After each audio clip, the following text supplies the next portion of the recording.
Video is going to be about ethnic xenophobia. That would include things like racism, but to a lesser extent.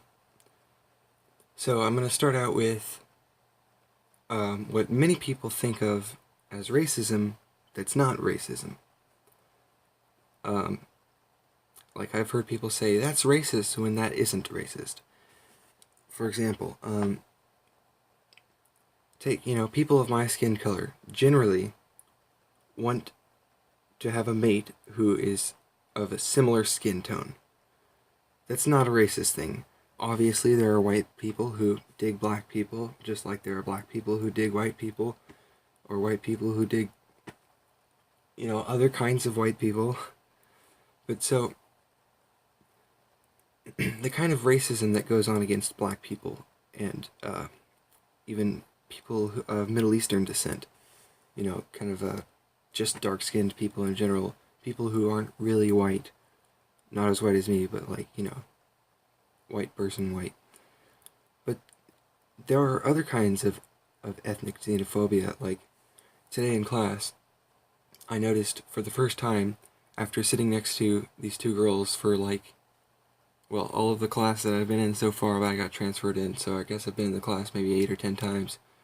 And just today I noticed that they are redheaded. They're both redheaded, and they both have blue eyes, and almost the same skin tone.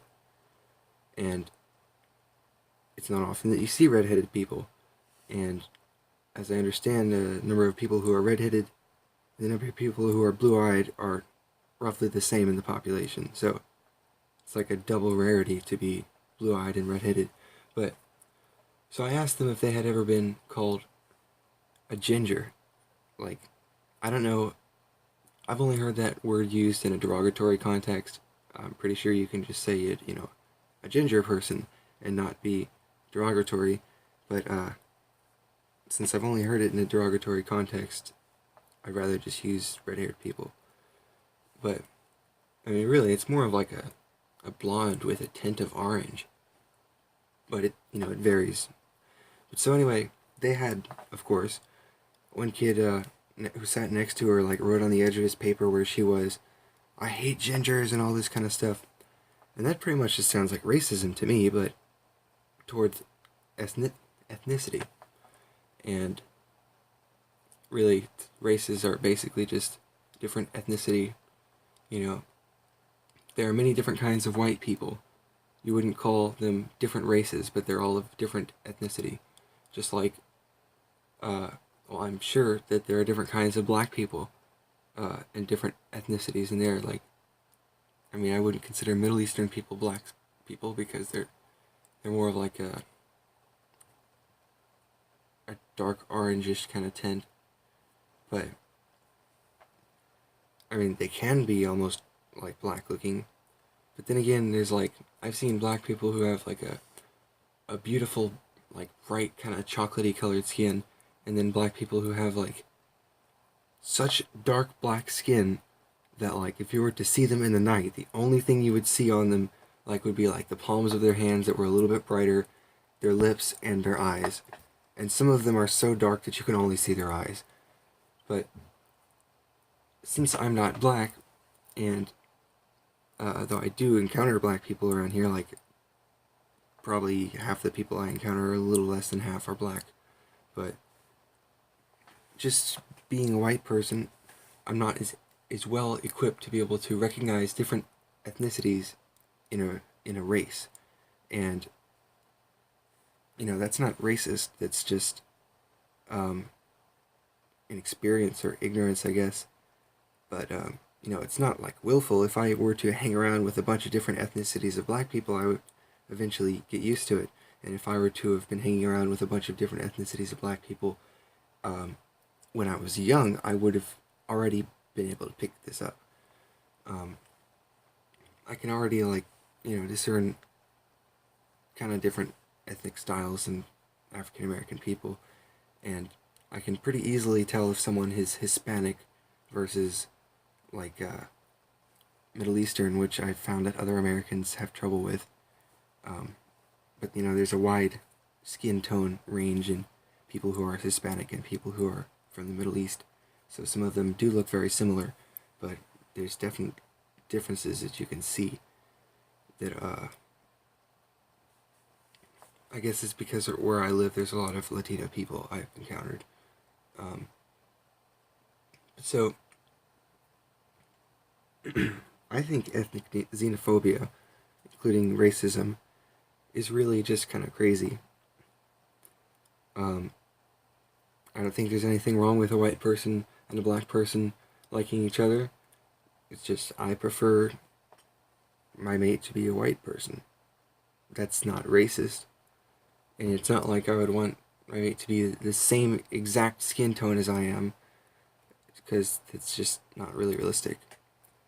But it's, for other evolutionary reasons, it's just the way the majority of white people are, or people within any race generally breed within their own ethnic range.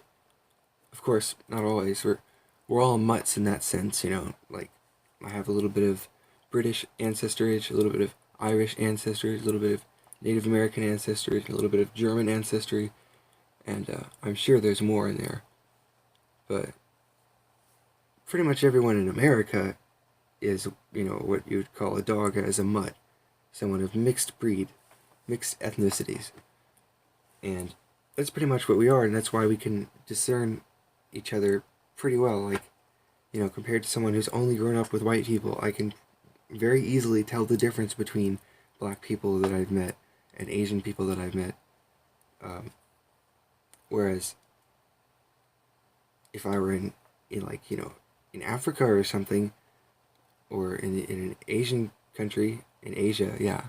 Well, I guess Africa and Asia are both kind of like, they're not countries. So, if I were in Africa or Asia, I would encounter many different people who are Asian that look many different ways. Like, Japanese people and Chinese people don't look alike. Same thing with, Thai people and Korean, and the different kinds of Asian people, Mongolian and stuff. They all look very different. Some of them less different than others, and sometimes white people have trouble discerning the difference.